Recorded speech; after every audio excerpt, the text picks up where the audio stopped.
నాతో పాటు నిరుద్యోగ జేఏసీ నాయకుడు జనార్దన్ మరియు నాతో పాటు నిరంతరం ఉన్న ఆయత గిరిబాబన్నతో కలిసి నిర్వహిస్తున్న ఈ ప్రెస్ మీట్ తెలంగాణ ఆర్థికం పైన, తెలంగాణ కార్పొరేట్ కంపెనీలు తెలంగాణ ముఖ్యమంత్రితో కుమ్మక్కై ఏ విధంగా తెలంగాణ ఖజానాను దోపిడీ చేస్తున్నారో, అనతి కాలంలోనే ఏ విధంగా దోపిడీ చేస్తున్నారో తెలంగాణ ప్రజలకు మరియు పోలీస్ అధికారులకు వీటిపైన చర్యలు తీసుకునే విధంగా వాళ్ళ దృష్టికి పోవడానికి నేను ఈ ప్రెస్ మీట్ జరిగింది. నిన్నటి దినాన Telangana director general anti corruption bureau ACB గారికి పూర్తి ఆధారాలతో కూడినటువంటి పూర్తి ఆధారాలు, ఇలా ఎవ్వరు కూడా తప్పించుకునేకి లేదు. ఈ ఆధారాలకి నిష్పక్షపాతంగా యాంటీ కరప్షన్ బ్యూరో తెలంగాణ పోలీసులు నిష్పక్షపాతంగా చర్యలు చేపడితే ఇందులో తెలంగాణ ముఖ్యమంత్రి రేవంత్ రెడ్డి గారు, రెవెన్యూ మంత్రి పొంగిలేటి శ్రీనివాసరెడ్డి గారు, మేఘా కృష్ణారెడ్డి అంటే పివి కృష్ణారెడ్డి మరియు ఈ స్కామ్కు మొత్తం కోఆర్డినేషన్ చేసిన ప్రభుత్వ ముఖ్య సలహాదారుడు వేం నరేందర్ రెడ్డి, ఈ నలుగురు కూడా జైలుకు పక్కా పోతారు. దయచేసి ప్రెస్ నోట్లో నేను వేం నరేందర్ రెడ్డి పేరు రాసి మర్చిపోయినా. వేం నరేందర్ రెడ్డి పిటిషన్లో వేం నరేందర్ రెడ్డి పేరు ఉన్నది. ఇందులో ఇలా ముఖ్యమైన స్కామ్ ఇందులో ఏంటంటే మ్యానిపులేషన్, క్రిమినల్ కుట్ర, ప్రజా నమ్మకాన్ని తూట్లు పొడవడం, ముఖ్య భూమిక నిర్వహించినటువంటి రేవంత్ రెడ్డి గారు, పొంగిలేటి శ్రీనివాసరెడ్డి గారు, PV Krishna Reddy MEIL, Raghava constructions, ఇంకా అదర్స్ అంటే వేం నరేందర్ రెడ్డి, కొంతమంది అధికారులు కూడా వీళ్ళందరూ వస్తారు. ఇక దీని కథకొస్తే కాంగ్రెస్ పార్టీ, జాతీయ కాంగ్రెస్ పార్టీకి రేవంత్ రెడ్డి గారు ఎప్పుడైతే పీసీసీ ప్రెసిడెంట్ అయిందో అప్పటికెళ్ళే ముఖ్యమంత్రి కావాలనే ఉద్దేశంతో కొంతమంది నాయకులను పార్టీకి వెళ్ళి వెళ్ళగొట్టేటట్టు వెళ్ళిపోయేటట్టు చేసి వెళ్ళిపోయిన వాళ్ళు మిగిలిన వాళ్ళ కంటే ఈయన చాలా ప్రాచుర్యం పొందాలని జాతీయ కాంగ్రెస్ పార్టీ నమ్మకానికి విశ్వాసానికి పేరుగన్నటువంటి పార్టీ, మా తాత ముత్తాతలు కష్టపడి స్వతంత్రం తెచ్చినామని చెప్పుకునే పార్టీ, ఐడియాలజీ పార్టీ, అవన్నీ చూసి నేను కూడా 34 సంవత్సరాలు కాంగ్రెస్ పార్టీలో సహవాసం చేసినటువంటి పార్టీ.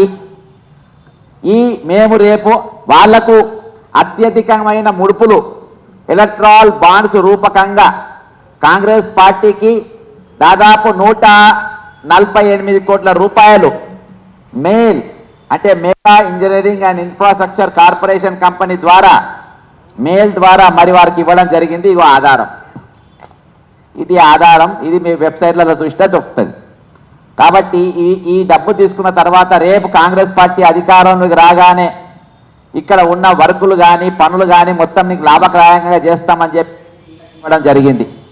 ఇది అంతేకాకుండా మరి పొంగిలేటి శ్రీనివాసరెడ్డి గారు ఆనాడు బీఆర్ఎస్ పార్టీలో ఉన్నటువంటి వ్యక్తి, కాంగ్రెస్ పార్టీకి నేను అంటే ఎప్పుడైతే సర్వే రిపోర్ట్లు ఫేవర్కి వచ్చినాయో నేను కాంగ్రెస్ పార్టీకి రావాలంటే నాకు ఖమ్మం జిల్లా ఎమ్మెల్యేలు మొత్తం నాకు అప్పచెప్పాలి, వాళ్ళని గెలిపించే బాధ్యత నాదని ఆయనతో ఫండింగ్ చేయించినందుకు నాకు లాభదాయకంగా రేపు వరకు లేకపోతే నాకు లాభం చేయాలని వీళ్ళిద్దరు వ్యాపారవేత్తలు, ఒకరు మంత్రి రూపంగా ఇంకోటి కార్పొరేటర్ ముసుగులో ఉన్నటువంటి ఇద్దరు వ్యక్తులు రేవంత్ రెడ్డి చేసుకున్న ఒప్పందం ఇది ఒప్పందం. అయితే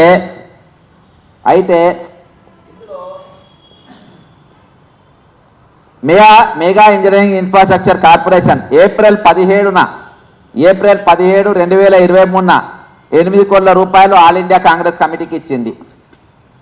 western UP power transmission company limited October 10, 2023 50 కోట్ల రూపాయలు ఇచ్చింది, అంటే కోటి రూపాయల డినామినేషన్ వేసి ఇచ్చింది. నవంబర్ 2023 అంటే 21 తారీఖున 60 కోట్ల రూపాయలు కోటి డామినేషన్ పెట్టించింది.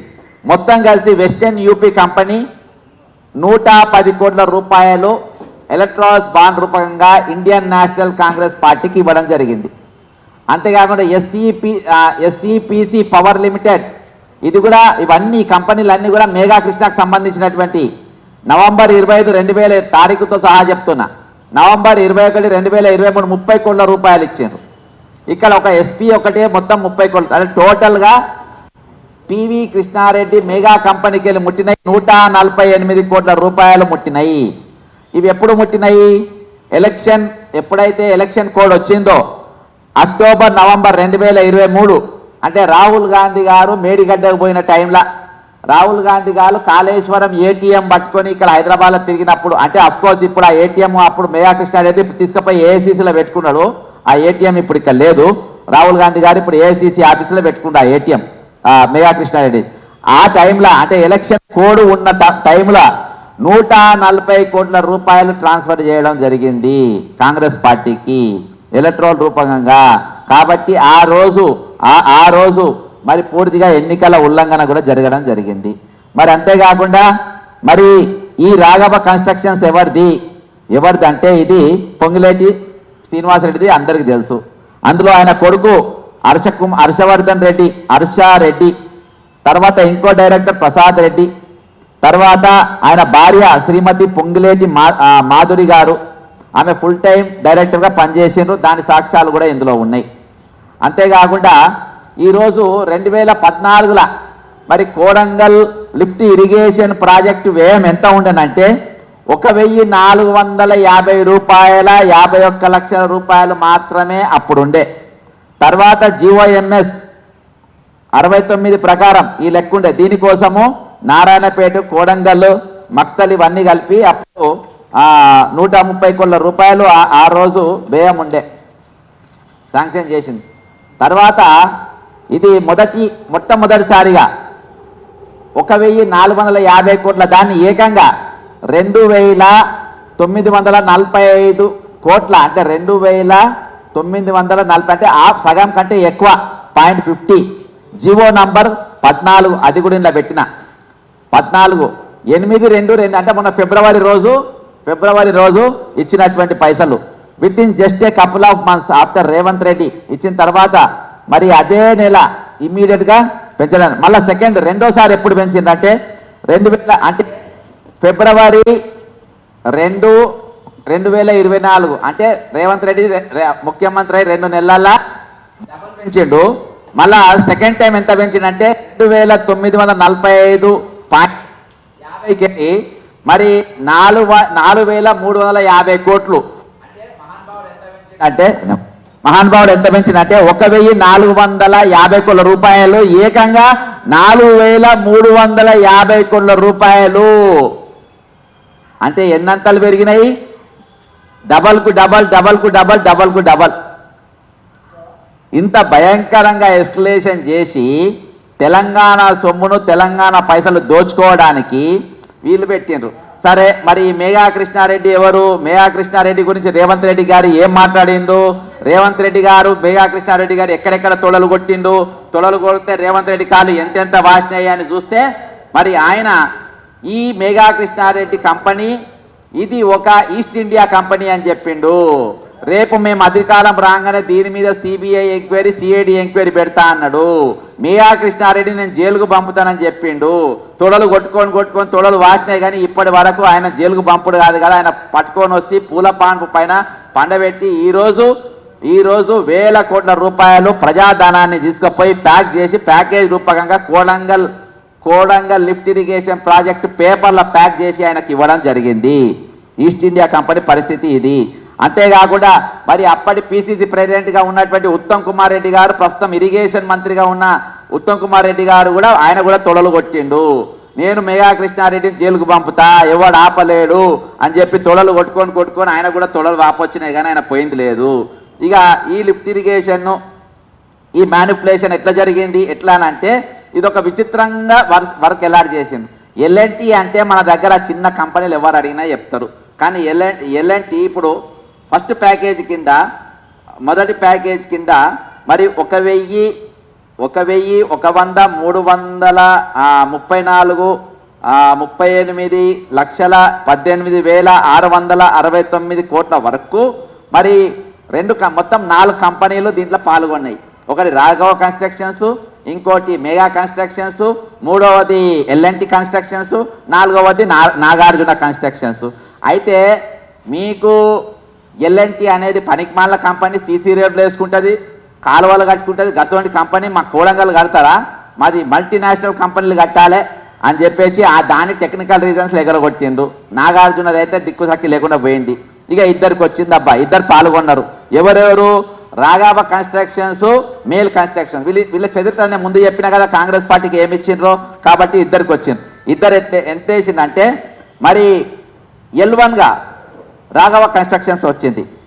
ఈయన 1,070,61,617.85 అంటే 3.90% ఎక్సెస్ ఇచ్చి L1గా ఉన్నాడు. L2గా మేల్ ఉన్నాడు. మేల్ ఎంత వేసిన అంటే 4.85 ఎక్కువ వేసాడు. అంటే ఇక్కడ 3.90 వేసినందుకు గాను ఈయనకు వర్క్ ఇవ్వడం జరిగింది. ఇక తర్వాత ప్యాకేజ్ టూలా సేమ్ కిందికి మీద ఇప్పుడు 3.5 అందులో ఈయన వేసిండు కదా, ఇందులో వచ్చి మెయిల్ వేసిండ్రు. 3.95 ఎవరు వేసిండ్రు? మియా కన్స్ట్రక్షన్స్ వేసిండ్రు. 4.80 ఎవరు వేసిండ్రు? రాఘవ కన్స్ట్రక్షన్స్ వేసిండ్రు. అంటే ఫస్ట్ ప్యాకేజ్లా కిందోడు మీదికి పోయిండు, మీదోడు కిందికి పోయిండు, సేమ్ నంబర్లు, ఒక నంబర్ అటు ఇటు. మళ్ళీ సెకండ్ ప్యాకేజ్లా కిందోడు మీదికి పోయిండు, మీదోడు కిందికి పోయిండు, ఒక నంబరు అటు ఇటు. అయితే వీటన్నిటికీ ఇది క్లియర్గా క్విట్ ప్రోకో అని అంటే ఇది క్విట్ ప్రోకో అని అంటే ఇంతకు మించి పైన కిందికి నంబర్లు, ఎన్నికలకు ముందే కాంగ్రెస్ పార్టీ అధిష్టానానికి 145 కోట్లు వాళ్ళకు చందాలు ఇవ్వడం, అంతేకాకుండా వాళ్ళకు అధికారం రాగానే వీళ్ళకే, ఈ సిపాయిలకే వెంటనే వాళ్లకు వర్కులు అలాట్ చేయడం, పెద్ద పెద్ద కంపెనీలను ఇప్పుడు మనం కనబడుతున్న ఏది మెట్రో కట్టినటువంటి కంపెనీలను కూడా ఎగరగొట్టి వీళ్ళు ఇవ్వడం అనేది నీట్గా క్విట్ ప్రో కావాల్సిన సాక్ష్యాలన్నీ ఉన్నాయి.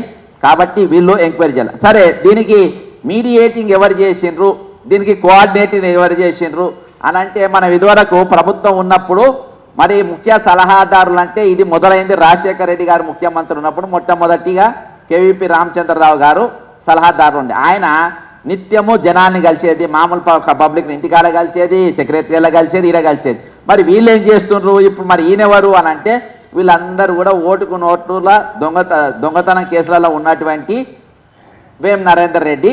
వీళ్లకు ఏ1 ముద్దా ఏమో ముఖ్యమంత్రి ఏది కాంట్రాక్ట్ మొత్తము స్కామ్ చేసింది.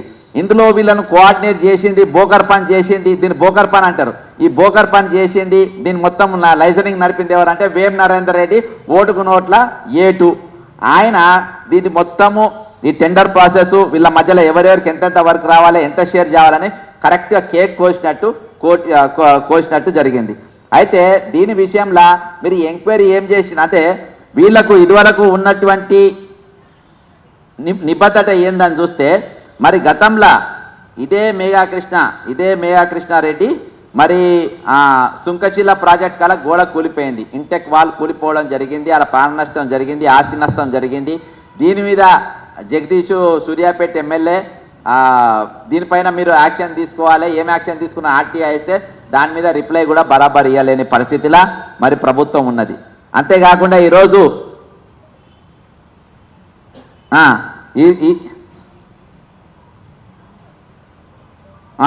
ఈరోజు ఏందనంటే పూర్తిగా అన్ని చట్టాలు తూర్పుపడిచి ప్రతిదీ జీవోలు తారుమారు చేసి ఏ జీవో ఏ పేజ్ నంబర్లు ఇచ్చిందో గతంలో వచ్చినటువంటి ప్రెస్ క్లిప్స్ సహా మొత్తం కంప్లీట్ చేసి వాళ్ళకి ఇవ్వడం జరిగింది.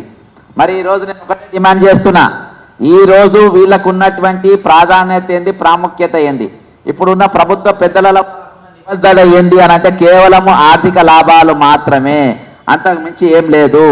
ఈరోజు రేవంత్ రెడ్డి గారు ఒక ముఖ్యమంత్రిగా ఉన్నటువంటి వ్యక్తి పైన ఈరోజు 83 కేసులు ఉంటాయి. 83 కేసులు ఉంటాయి. అంతేకాకుండా ఆయన పైన ఈడీల గతంలో ఎంక్వైరీలు జరిగినాయి. మరి రాఘవ కన్స్ట్రక్షన్స్, వేం నరేందర్ రెడ్డి వీళ్ళందరిపైన చర్యలు తీసుకోవాలని మరి మేము section 7, 13, 1A PC act 1988, section 316, 15 BNS, section 318, 319 of BNS 2023 ఆధారికంగా ఇవన్నిటి కూడా ఇన్వెస్టిగేషన్ కిందకి వస్తాయి. వెంటనే వీళ్ళపైన మరి ఎఫ్ఐఆర్ చేయాలి, వీళ్ళపైన చర్యలు తీసుకోవాలి అని చెప్పేసి మరి నేను ఏసీబీ గారిని నేను డిమాండ్ చేయడం జరిగింది.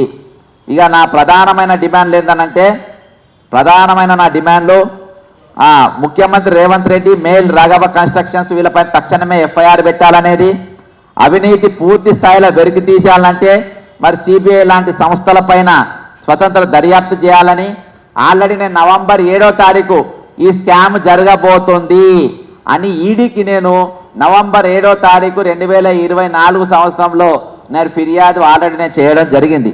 సుంకశీల విచారణ నివేదిక బహిర్గతం చేయాలి. ఇంతవరకు దాన్ని బయట పెట్టకుండా బ్లాక్ లిస్ట్లో ఎక్కాల్సిన మెగా కంపెనీని ఈరోజు నెత్తికెక్కించుకొని ఇంత పెద్ద వర్క్ వన్ సైడ్లా ఎంత 1450 కోట్లు ఉండాల్సిన వర్క్ను తీసుకుపోయి ఏకంగా 4350 కోట్ల రూపాయలు పెంచిండ్రు. దీనిపైన మేధావులు మాట్లాడారు, డిబేట్లు ఉంటాయి, చర్చకు రావు. మరి దువ్వెన గురించి చర్చలు జరుగుతాయి ఛానళ్ళల్లో గంటలు.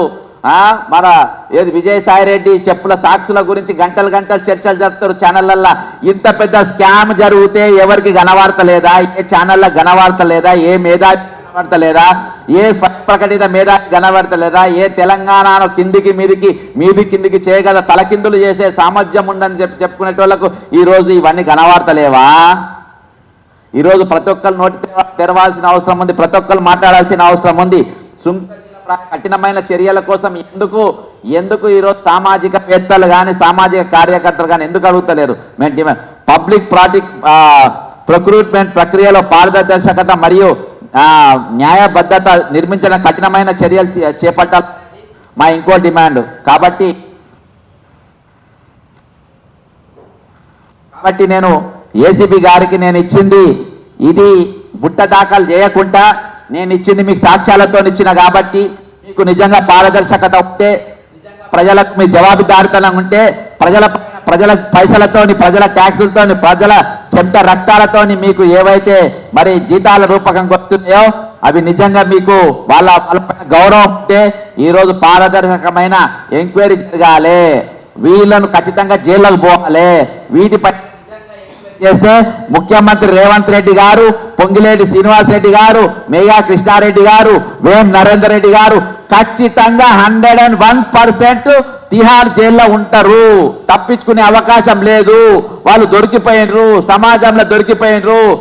ఈ రోజు ఇవాళ నేను పొద్దుగాల ఒక దగ్గరికి ఒక అధికారిని కలిసి వచ్చిన, ఈ రోజు తెలంగాణల పెద్ద పొలిటీషియన్లు, అధికారులు, సామాజికవేత్తలు, ప్రభుత్వాన్ని ప్రశ్నించేటోళ్ళు 45 మొబైల్ ఫోన్స్ ఈరోజు ట్యాపింగ్ నడుస్తున్నాయి.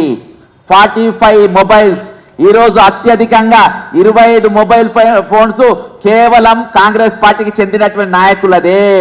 అందులో దాదాపు 12 మంది మంత్రుల ఫోన్లు ట్యాపింగ్లు నడుస్తున్నాయి, 2 ఎంపీలై నడుస్తున్నాయి, ఇక తక్కిన ఎమ్మెల్యేలు 10 మంది నడుస్తున్నాయి. ఈరోజు 45 ఫోన్లు ట్యాపింగ్లలో నడుస్తున్నాయి. కాబట్టి నేను ఈ విధంగా అందులో నా ఫోన్ కూడా ఉన్నది. కాబట్టి ఎవరన్నా నాది ఇప్పుడు మాది ఏమున్నా ఓపెన్గా ఉంటుంది. నా ఇల్లు ఓపెనే ఉంటుంది, మా డాక్యుమెంట్లు ఓపెనే ఉంటుంది, మేము మాట్లాడేది ఓపెనే ఉంటుంది, మేము చేసేది అంతా అన్ని ఒకటే ఉంటాయి.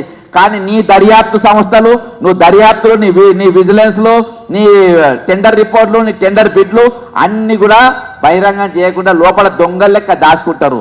ఎందుకంటే ఈరోజు దొంగల పాలన నడుస్తుంది. ఈరోజు నీతి నిజాయితీలు, ఐడియాలజీ, ఎథిక్స్, మారల్స్ అండ్ తొక్కా తోలు అని చెప్పుకునేటి ఏఐసిసి కాంగ్రెస్ రాహుల్ గాంధీ ఈరోజు కాళేశ్వరం ఏటీఎం అని చెప్పేసి ఎలక్షన్స్ అప్పుడు తిప్పిండు, మేడిగడ్డ పోయిండు, నిలబడ్డాడు, ఫోటోకు పోజులు ఇచ్చిండు, మళ్ళీ కనబడతలేదు. ఇప్పుడు మేఘా కృష్ణారెడ్డి, రాహుల్ గాంధీ క్లోజ్ ఫ్రెండ్స్ అయిపోయారు. మేఘా కృష్ణారెడ్డి కాళేశ్వరం కాంట్రాక్టర్ రాహుల్ గాంధీ ఇద్దరు చాలా క్లోజ్ ఫ్రెండ్స్ అయిపోయినరు, మంచి దోస్తులు అయిపోయినరు. అదాని కాంగ్రెస్ పార్టీ కూడా మంచి దోస్తులు అయిపోయినరు. మేము ఇక్కడ తిడతాం, మీ దోస్తులు కట్టుంది, మీరే దోస్తాన చేయండి, నేను ఇట్లనే తిడతా అని చెప్పేసి రాహుల్ గాంధీ ప్రియాంక గాంధీ గారు ఒక దిక్కు తిట్టినట్టు యాక్టింగ్ చేస్తారు. ఇక్కడ అదాని వస్తారు, బ్రహ్మాండంగా సూపర్ చేస్తారు. ఇంకోటి పోతే మరి మా పొంగిలేటి శ్రీనివాస్ రెడ్డి ఇంటి పైన ఈడీ రైడ్లు జరిగినాయి, పట్టుకున్నారు, పైసలు పట్టుకపోయిండ్రు, ఇన్ని కోట్లు దొరికినాయి, అన్ని కోట్లు దొరికినాయి అని చెప్పిండ్రు. ఇవాళ వరకు ఏమైందో అది కూడా తెలియలేదు. ఇది వీళ్ళ క్రెడిబిలిటీ. ఒక క్యాబినెట్ మంత్రి, క్యాబినెట్ కూర్చోవాల్సిన వ్యక్తి ఈ రోజు వర్క్ అనేది ఓపెన్ చెందాల్సిన వ్యక్తి నాకు సగం నీకు సగం అంటాడా? నువ్వేం మంత్రివా నువ్వు? పొంగిలేటి శ్రీనివాస్ రెడ్డి ఇది నాకు సగం సగం వరకు ఇరిగేషన్ ఏది మన కోడంగల్ ఇరిగేషన్ పడ్డది, నాకు సగం నీకు సగం, ఇక భూములు నాకు సగం నీకు సగం, ఆడ భూములు ఇస్తుండ్రు, నాకు సగం నీకు సగం. అసలు క్యాబినెట్ లో ఏ విధంగా పెట్టుకుంటు కాంగ్రెస్ పార్టీ నాయకు కొత్త మన సిగ్గున్నదా ఇటువంటి దొంగలను పెట్టుకోని, ఇటువంటి 420 పెట్టుకొని? కాంగ్రెస్ పార్టీ రోజు సిగ్గుపడాలి. రెడ్ హ్యాండ్ సంచులతో దొరికినటువంటి దొంగను ఈ రోజు ముఖ్యమంత్రిగా చేస్తున్నారు. కాంగ్రెస్ పార్టీ సిగ్గుపడాలి. ఈ రోజు ఒక 4 పార్టీలు తిరిగినటువంటి వ్యక్తిని నువ్వు మంత్రిగా చేసుకుంటావు. అటువంటి 4 పార్టీలు తిరిగినటువంటి వ్యక్తికి ఈ రోజు రెవెన్యూ మంత్రి ఇస్తావు, ఆ చేతిలో భూములు తీసుకుంటున్నావు మాట్లాడావు, పైసలు ఎత్తుకపోతున్నాను మాట్లాడావు, వర్కులు తీసుకుంటున్నా మాట్లాడు. ఏ విధంగా వర్కులు తీసుకున్నారో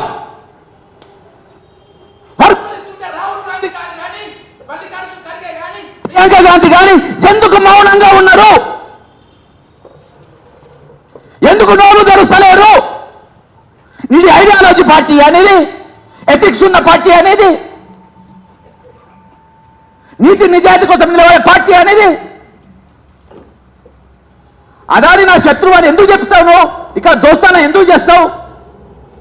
మేడిగడ్డ గాంధీ మేయా కృష్ణారెడ్డిని జైల్లో పెడతా అని ఇయాల్టి వరకు వేసిన కమిషన్ ఏదైతే కాళేశ్వరం మీద వేసే కమిషన్ లో మేయా కృష్ణారెడ్డి పేరు ఒక్కరు కూడా చెప్పలేదు,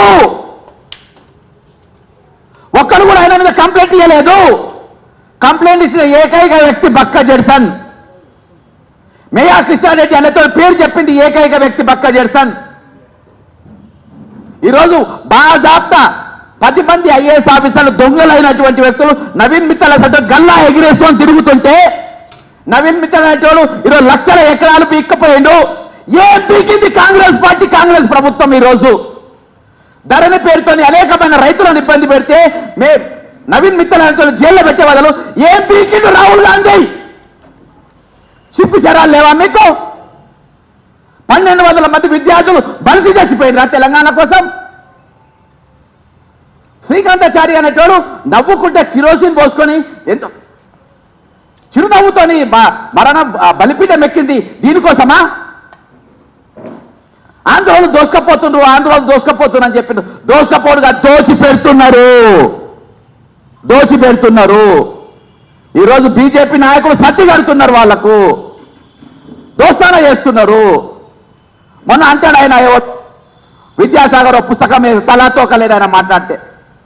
హైదరాబాద్ బ్రహ్మాండమైన ప్రోగ్రాం, ఇల్లు కూడా ఒకటి బ్రహ్మాండమైన ప్రోగ్రాం. నేను ఛాలెంజ్ చేస్తున్న విద్యాసాగర్ రావు అనేటువంటి ఒక్కని ఇల్లు కూడా లేదు కాబట్టి భారీ డైలాగులు కొట్టిండు. ఇల్లు ఉంటే అర్థమయ్యేది. ఈరోజు చాలా బాధతోని చాలా వేదనతోని దాదాపు కొన్ని రోజుల పాటు సేకరించినటువంటి డాక్యుమెంట్లు ఛాలెంజ్ చేస్తున్నా తెలంగాణ పోలీసుకు, ఛాలెంజ్ చేస్తున్నా. మీకు పారదర్శక చేసే డ్యూటీ చేసే దమ్ముందా? మీకు దమ్ముందా? ఏసీబీ అడిషనల్ డైరెక్టర్ కు డీజీకి సవాల్ చేస్తున్నా, నీకు దమ్ముందా? ఏసీబీ గారికి దమ్ముందా? డీజీపీ తెలంగాణకి దమ్ముందా? దీనిపైన ఎంక్వైరీ చేసే దమ్ముందా? జైల్లో వేసే దమ్ముందా? ఈ దమ్ము స్వీకరించగలిగే ఏకైక వ్యక్తి కొత్తగూడ శ్రీనివాసరెడ్డి ఉండే, కనవాలకుండా చేసిండు. రవి గుప్తా అనే ఆయన ఉండే, డీజీపీ కనవాలకుండా చేసిండు. అడుగులకు రాజకీయ నాయకులు అడుగులు మడుగులు పోలీసులను తీసుకొచ్చుకొని ఈరోజు అధికారులుగా పెట్టుకున్నారు. ల్యాండ్ సెటిల్మెంట్ బాజాప్తా జరుగుతున్నాయి. ఇది ఏందని ప్రశ్నిస్తే రాచకొండలో నా మీద కేసు. ఎక్కడ జరుగుతలేవు సెటిల్మెంట్లు, ఎక్కడ జరుగుతలే భూములు గుంజుకున్నాడు. ఆలోచించాలి తెలంగాణ సమాజం, పాత్రికా మిత్రులు ఆలోచించాలి. ఇది ప్రతి పత్రికల పైన టాప్ ఎడిషన్లో రావాల్సినటువంటి వార్త. తెలంగాణ సమాజాన్ని ఆదుకోవాలి, ఆర్థిక వ్యవస్థను ఆదుకోవాలి, సామాజికవేత్తను ఆదుకోవాలి, ప్రతి ఒక్కరికి అండగా నిలవాల్సిన బాధ్యత ఈరోజు తెలంగాణ సమాజం పైన ఉందని తెలియజేసుకుంటూ సెలవు తీసుకుంటున్న జై తెలంగాణ, అమరవీరులకు జోహార్లు.